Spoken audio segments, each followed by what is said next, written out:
Hey friends, welcome to Gardening with Creekside. We have a very fun project planned for today. What we're going to do is we are going to walk around the garden. We are going to find some beautiful pieces in the garden and create a Thanksgiving flower arrangement for our Thanksgiving table, because Thanksgiving is only a few short days away, and I thought it would be really fun. Just let's go out in our garden, right? We have worked so hard in our garden year round. Let's enjoy the fruits of our labor and really kind of think outside of the box as far as what a flower arrangement may look like, especially here at Thanksgiving. So that is what we're going to do. I'll give you some tips on how to create a beautiful, unique arrangement coming straight from your garden. Now, before we get into that though, I want to talk about, we have been talking about this for several weeks, months, about that we are going to be in the process of creating a brand new website. Well, that website is now up and it is running and it is live. I want you to go over to gardeningwithcreekside.com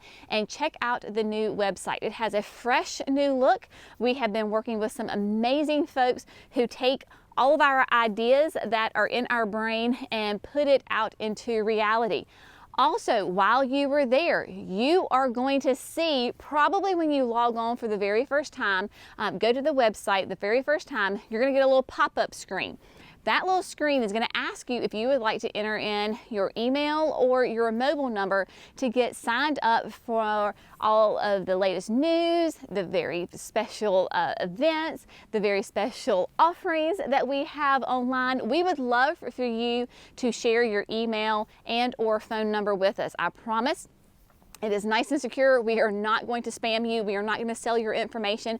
But if you want to know about exclusive deals online, if you want to get coupons for online shipping, if you want to be ahead of the game of everybody else, if you want to know exactly when we launch our pre-order for our annuals and perennials and shrubs for 2024, please sign up for our newsletter, your email, your text messages, all of the fun things, because that is going to be the best way that we can communicate with you. And we will have exclusive offers through those emails that you will not hear here on the videos or anywhere else. So give us that information, please, so that you can be the first to know about all the great things happening with gardeningwithcreekside.com. So now on to the fun things. Yes, it is just a few short days away from Thanksgiving, and I really love Thanksgiving because it's one of my favorite holidays. It just seems to be a little bit more slower paced. We get to spend time with family. There's not the pressure of like Christmas and gifts and all of that. It truly is about just giving thanks, spending time with one another, and then of course the food. I love to entertain and I love having people in my home, and I like to try to make it festive and fun, whatever the occasion may be. So I thought this would be a great idea, is just to go around the garden and let's pick things, cut things, and use them in an arrangement. Now, I am standing here, of course, at the rose arbor. This is the Generous Gardener, right? We've seen it many, many times before. There's two plants, one on each side. Roses, as most of you probably know, after you have a beautiful rose, right? So I'm going to show you this right quick. We have some buds right here, right? So these are the beautiful flower buds that if it were warm and consistently warm, they would open up and be a beautiful pink. Well, you look at this rose right here, and this is a great example of what happens before we get rose hips, because today we're going for rose hips. That little swell right there, if you leave it, it will turn into a rose hip. Rose hips are absolutely stunning with their fall color. Look what this has turned into. Does that not just absolutely scream fall to you? Beautiful, nice, bright orange balls, for lack of a better word, and those are the rose hips. So we're going to go through here and find some really pretty, attractive, I got my faithful companion right here, great rose hips that we can use in our arrangement. She does love being underneath my feet all the time. Now, depending on the rose that you have, the type of rose, will determine kind of the color of your hips. Sometimes they are like this bright orange, they could be yellow, they could be a little bit more red. They come in all sorts of very fall inspired colors. So we're going to sit here and I'm going to fill up. I have, of course, my Philcos. I use the number 2s. They are nice and sharp, so I've got my Philcos, and then I've got a nice little galvanized water bucket right here that I use for my dahlias in the summertime. Get a couple more of these rose hips, and then we're going to move on to another plant and find some great sources of inspiration. Next on the list is Scentlandia. Scentlandia Sweet Spire Itea. My gosh, y'all. It has the most glorious fall foliage. If this is the only thing that this plant did, I would have it in my garden simply for these beautiful colors. Now, it does more than this, though. It will produce beautiful white flowers in early summer. Has a lovely fragrance to it, and we are going to help ourselves with this beautiful plant that has reds and a little bit of greens and some burgundies in here. It does bloom on new growth. So that is one thing that when you're walking around your garden, you may want to think about. Does this bloom on new growth or old growth? Because if it blooms on old growth, you may want to not prune it, because you could possibly be pruning off your flowers for next season. All of the flowers, the plants that we're going to be harvesting from today do bloom on this beautiful new growth. But love this plant. It does tend to hold on to the leaves a little bit longer than other plants. It's not going to shed its leaves quite as quickly as other plants. Now, some of these I'm having to work a little bit to pull off, and some of them are just pulling off by themselves. But when you're talking about the reds and the burgundies and the greens, I mean, just beautiful colors that just glow right here. Those reds are absolutely gorgeous. So we've got very upright. Remember, when we're thinking about making our arrangements, we want to have different shapes, different textures, different habits to it. Scentlandia, very, very straight, very upright. Our rose hips were more free-flowing, right? A little bit more weepy on this side. These are absolutely gorgeous, and they're going to be really pretty in this arrangement. All right, moving on to the next one. We can't talk about fall arrangements without including our beautiful dried panicle hydrangea blooms. I am standing next to a limelight hydrangea that I have had probably for around like 13 years, somewhere in that range. And she is a big, beautiful beast. I use this plant all the time in fall arrangements and even like Christmas arrangements. Of course, limelight hydrangeas are panicle hydrangeas that bloom on new growth. I am not hurting this hydrangea one bit by cutting off these blooms. If I were to go next door, I have some macrophylla hydrangeas.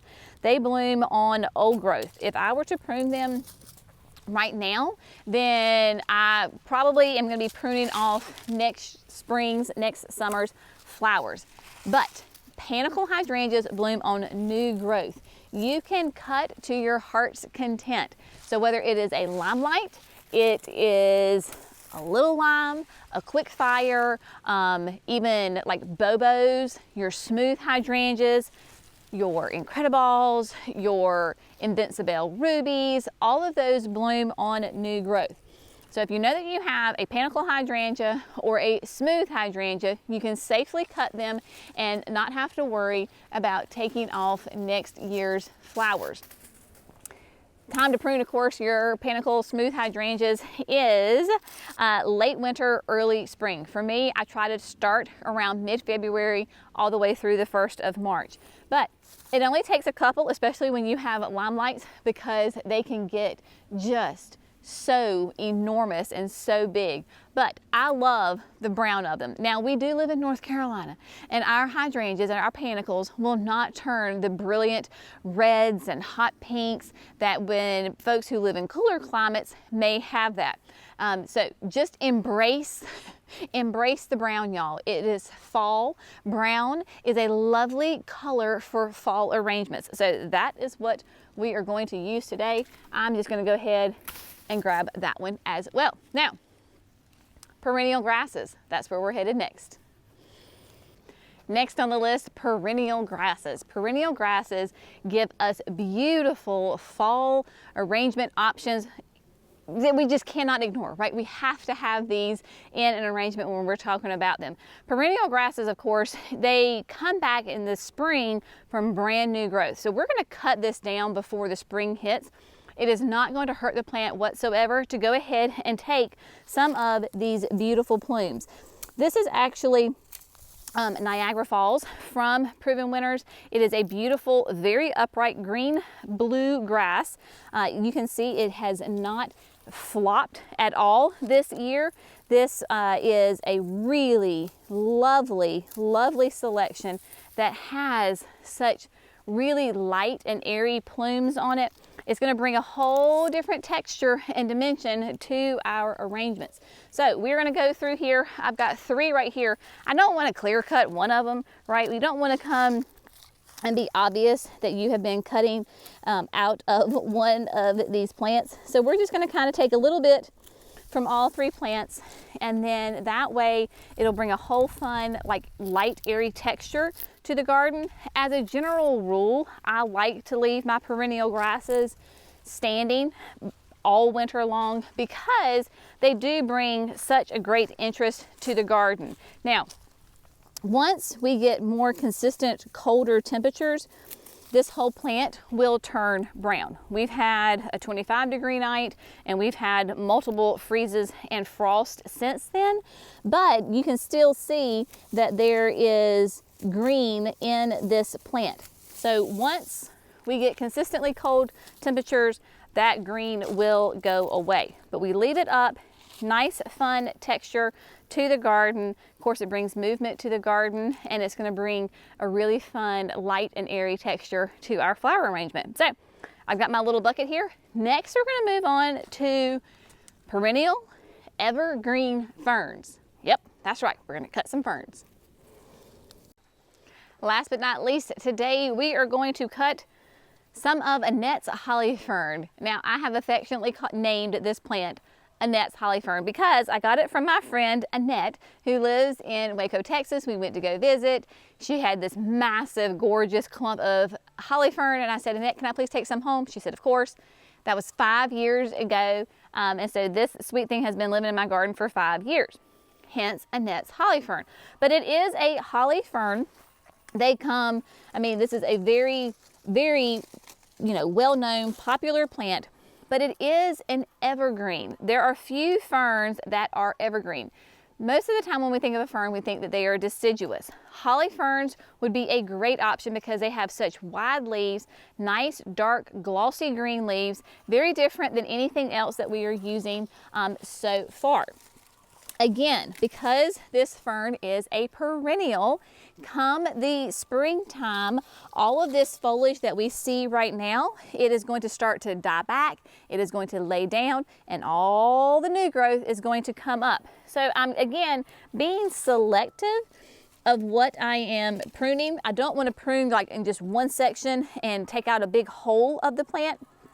I'm just coming in and getting some really pretty pieces that maybe some are upright, maybe some have more of kind of an arching habit to them, and just enjoy getting in there. Another great option would be, if you don't have a holly fern, a autumn fern. Autumn ferns, they too are evergreen. They too will have brand new growth come springtime, and you absolutely could do that. In fact, I could have done that today. I just wanted to do something that had a little bit of a darker, glossier look to it. And that's just a personal preference. Now, I don't know exactly what you can see of this garden, But right now it is a hot mess. And I could have been like, oh my gosh, I don't want to show the people my hostas that have been fried back. I've got a Sun King right here that looks awful. My hydrangea here has been hit by the freeze. Listen, y'all, it is a season of Thanksgiving. Don't sweat the small stuff. We'll get to this flower bed. We'll get it cleaned up. Right now, we're gonna focus on the pretty things. And the pretty thing in this garden right now is this lovely holly fern. So I've got a good assortment. Let's see, it never hurts to have one more, right? One more frond here that we're gonna put in.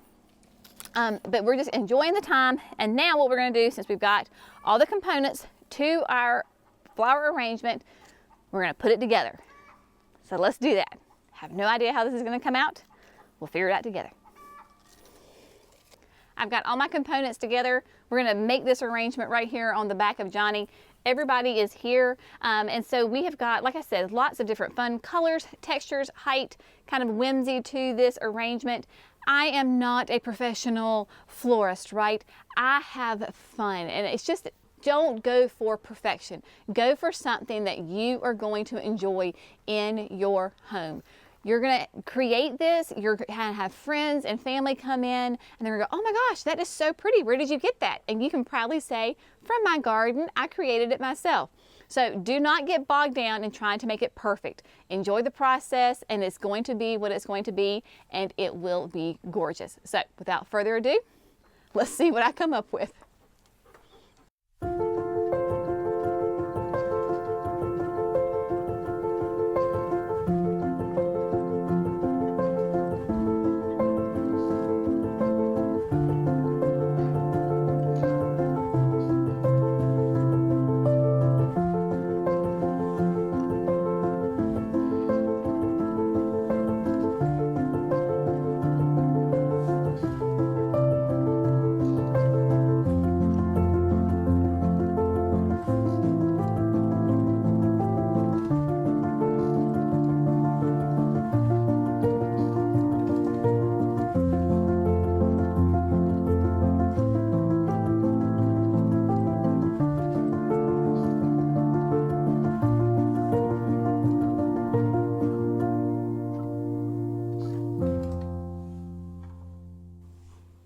All right, my friends, so the arrangement is complete. I am very proud of it. I think it looks quite fabulous. Typically, I will do an arrangement like this and thinking that you will see it all the way around, right? But this just kind of developed that it's more of a front and a back. Don't ask me why. That's just how the plants went in, and that's just what I started feeling when I was putting it in there together. But I do love it. Now, when you're doing these kinds of arrangements, one, don't stress yourself out. Please enjoy the process. This is supposed to be fun. Gardening should not be stressful. Life is stressful enough. Enjoy these moments and create something absolutely beautiful. I guarantee you will not find this type of arrangement at the grocery store. Dare say even a florist, right? Because they don't have all of this beautiful plants available to them right now. So this is very unique and very different. Now, is your arrangement going to look like my arrangement? Absolutely not, right? My mama just lives, a couple hundred yards away from me. If she were to go into her garden and to create an arrangement, it would be vastly different than mine. I tend to be more full sun garden. She is more shade. So her garden is going to offer her completely different plants than what I have in my garden. And that is the beautiful thing about this whole process. We get to go out and enjoy the fruits of our labor from our garden. I get to enjoy my roses a whole second time around. Are they blooming? Absolutely not. But are they still pretty? They absolutely are. You're also probably going to find in the moments that you're actually arranging it that maybe you use less of one thing, the hydrangeas, because these hydrangeas are so large. I only use 3, so I have several of them left over. I can use that in a different arrangement.